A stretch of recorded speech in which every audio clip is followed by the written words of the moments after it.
দেবকে আমি আগের ক্লাসে হোমওয়ার্ক দিয়েছিলাম যে ক্রিসমাস রিলেটেড কাজ করে আমি, কারণ ওদের স্কুল এখন ছুটি আর ফ্রি ছিল টোটালি। তো ও হোমওয়ার্ক দেখাচ্ছে, দেখা দেব একটা একটা করে, এখানে রাখ, রেখে রেখে দেখা, ঠিক আছে?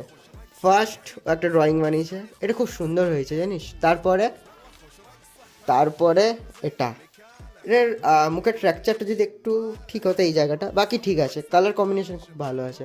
তারপর তারপর তোমারটাও দেখ, তোমারটাও দেখাচ্ছি দাঁড়াও।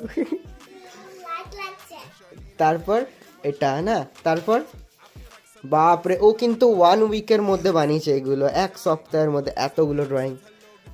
তারপর হ্যাঁ, এটা একটু যদি এই মুখের পার্টটা সেফ হতো তাহলে ঠিক থাকতো, মানে এর অ্যানাটমিটা একটু ভুল আছে, বাকি সব কটা পারফেক্ট। এর মধ্যে আমার সব থেকে বেস্ট এইটা লেগেছে, জানিস? দেখ দেখি, এটা খুব সুন্দর।